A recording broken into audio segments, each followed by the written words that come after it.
Chapter 3. Solomon's Prayer for Wisdom.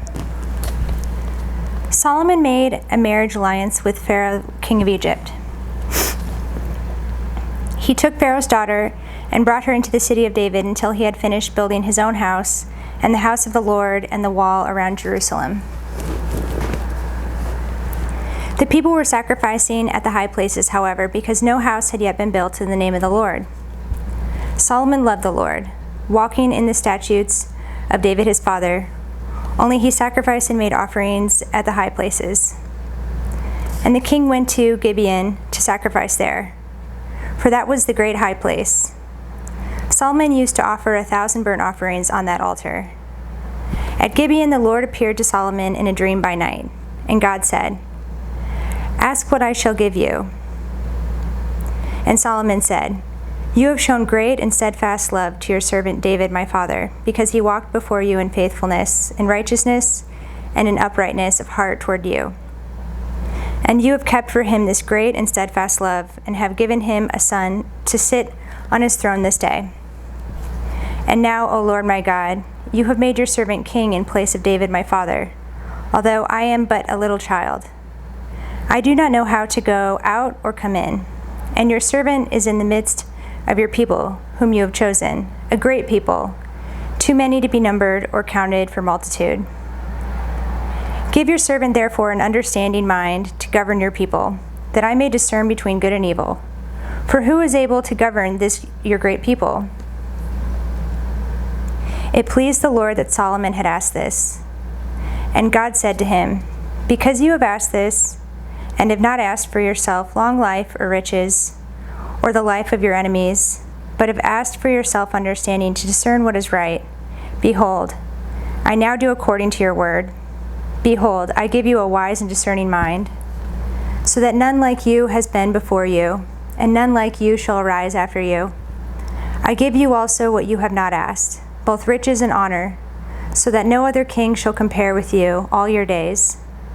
And if you will walk in my ways, keeping my statutes and my commandments, as your father David walked, then I will lengthen your days."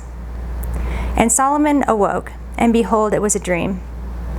Then he came to Jerusalem and stood before the ark of the covenant of the Lord, and offered up burnt offerings and peace offerings, and made a feast for all his servants. Solomon's wisdom. Then 2 prostitutes came to the king and stood before him. The one woman said, "Oh, my lord, this woman and I live in the same house, and I gave birth to a child while she was in the house. Then on the 3rd day I gave birth. This woman also gave birth. And we were alone. There was no one else with us in the house. Only we two were in the house. And this woman's son died in the night, because she lay on him. And she arose at midnight and took my son from beside me, while your servant slept, and laid him at her breast, and laid her dead son at my breast. When I rose in the morning to nurse my child, behold, he was dead. But when I looked at him closely in the morning, behold, he was not the child I had borne. But the other woman said, No, the living child is mine, and the dead child is yours. The first said, No, the dead child is yours, and the living child is mine. Thus they spoke before the king. Then the king said, The one says, This is my son that is alive, and your son is dead. The other says, No, but your son is dead, and my son is the living one. And the king said, Bring me a sword. So the sword was brought before the king, and the king said, Divide the living child in 2, and give half to one and half to the other. Then the woman whose son was alive said to the king, because her heart yearned for her son, O my lord, give her the living child, and by no means put him to death. But the other said, He shall be neither mine nor yours, divide him.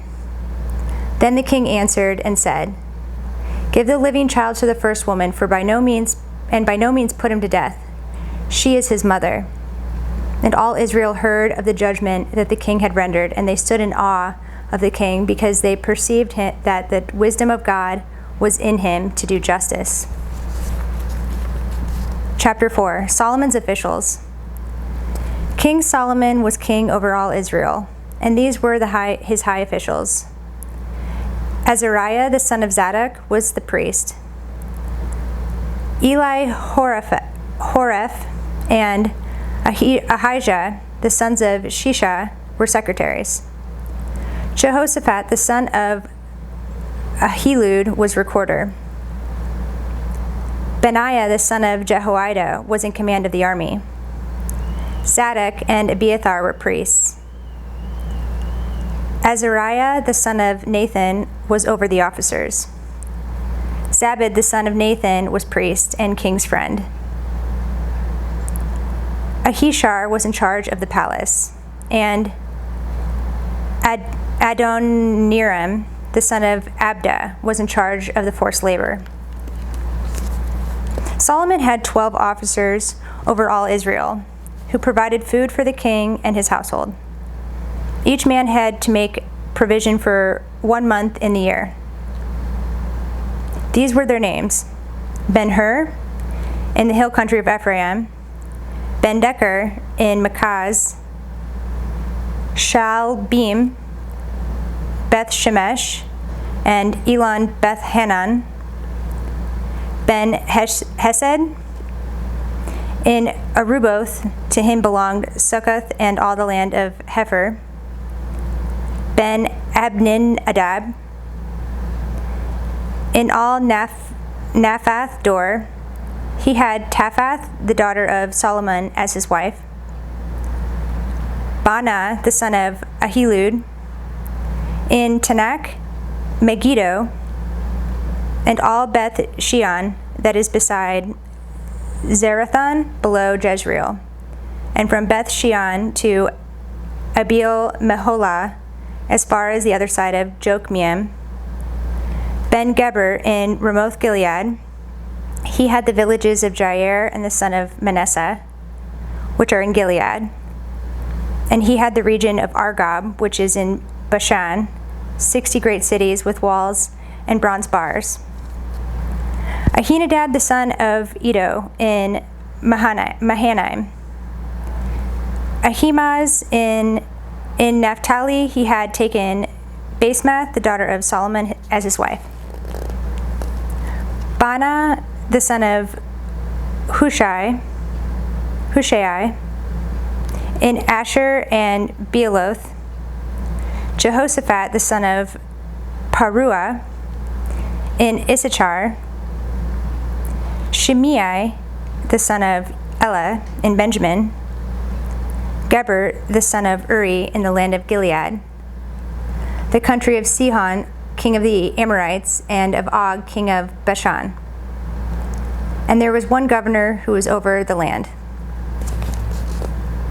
Solomon's wealth and wisdom. Judah and Israel were as many as the sand by the sea. They ate and drank and were happy. Solomon ruled over all the kingdoms of the Euphrates to the land of the Philistines and to the border of Egypt. They brought tribute and served Solomon all the days of his life. Solomon's provision for one day was 30 cores of fine flour and 60 cores of meal, 10 fat oxen and 20 pasture-fed cattle, 100 sheep, besides deer, gazelles, roebucks, and fattened fowl. For he had dominion over all the region west of the Euphrates, from Tifsah to Gaza, over all the kings west of the Euphrates. And he had peace on all sides around him. And Judah and Israel lived in safety, from Dan even to Beersheba, every man under his vine and under his fig tree all the days of Solomon. Solomon also had 40,000 stalls of horses for his chariots and 12,000 horsemen. And those officers supplied provisions for King Solomon and for all who came to King Solomon's table, each one in his month. They let nothing be lacking. Barley also and straw for the horses, and swift steeds they brought to the place where it was required, each according to his duty. And God gave Solomon wisdom and understanding beyond measure, and breadth of mind like the sand on the seashore, so that Solomon's wisdom surpassed the wisdom of all the people of the east and all the wisdom of Egypt. For he was wiser than all other men, wiser than Ethan the Ezrahite, and Heman, Chalcol, and Darda, the sons of Mahol.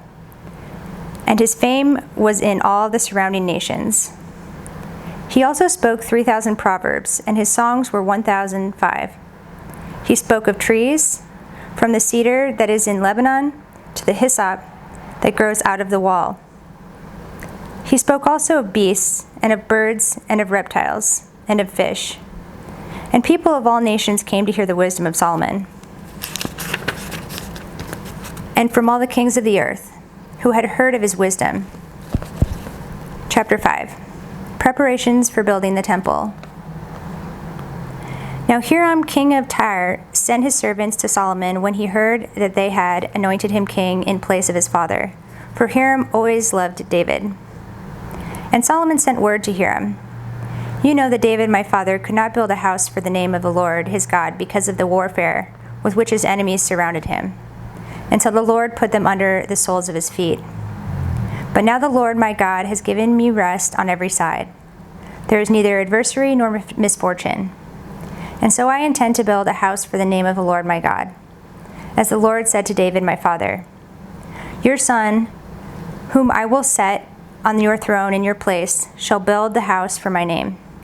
Now therefore, command that cedars of Lebanon be cut for me, and my servants will join your servants, and I will pay for your servants such wages as you set. For you know that there is no one among us who knows how to cut timber like the Sidonians." As soon as Hiram heard the words of Solomon, he rejoiced greatly and said, "Blessed be the Lord this day, who has given to David a wise son to be over this great people." And Hiram sent to Solomon, saying, "I have heard the messages that you have sent me. I am ready to do all you desire in the matter of cedar and cypress timber. My servant shall bring it down to the sea from Lebanon, and I will make it into rafts to go by sea to the place you direct. And I will have them broken up there, and you shall receive it. And you shall meet my wishes by providing food for my household." So Hiram supplied Solomon with all the timber of cedar and cypress that he desired, while Solomon gave Hiram 20,000 cores of wheat as food for his household and 20,000 cores of beaten oil. Solomon gave this to Hiram year by year. And the Lord gave Solomon wisdom, as he promised him. And there was peace between Hiram and Solomon, and the two of them made a treaty. King Solomon drafted forced labor out of all Israel, and the draft numbered 30,000 men. And he sent them to Lebanon, 10,000 a month in shifts. They would be a month in Lebanon and 2 months at home. Adoniram was in charge of the draft. Solomon also had 70,000 burden bearers and 80,000 stone cutters in the hill country, besides Solomon's 3,300 chief officers, who were over the work, who had charge of the people who carried on the work. And the king's command they quarried out great. They quarried out great. At the king's command they quarried out great, costly stones in order to lay the foundation of the house with dressed stones. So Solomon's builders and Hiram's builders and the men of Gebal did the cutting and prepared the timber and the stone to build the house. So I feel like this is actually a precursor to Jesus' coming, this reign of Solomon, because it's after this wartime with David, and it's the son that takes over and rules over this great time, this peacetime when people are eating and drinking and happy. It just made me think of the time of Jesus that's coming. And it seems like a precursor, like we're going through a time of war and discomfort, and if we stick it out as the good people, we'll get at this great time, this long period of eating and drinking and being happy. So that's what chapter 4 made me think about. And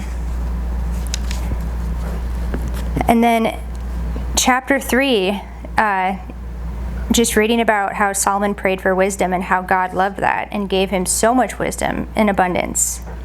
Made me think about how sometimes you can struggle with wisdom because some people don't want wisdom. They just want power and control. And so when you want wisdom, you kind of think, how could other people not want wisdom? Instead of, power and control, which is so fake. But it's just nice to hear that Solomon, who was so great according to God, wanted wisdom and got a ton of wisdom, more than anyone else. So he had to also walk around and know things that people didn't know or understand, and I guess sort of live with that, because I think that can be maybe hard or challenging sometimes.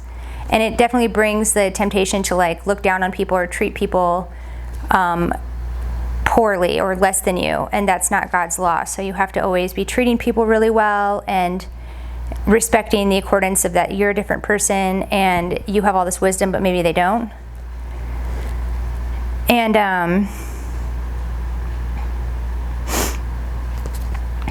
then, the two prostitutes really made me think about how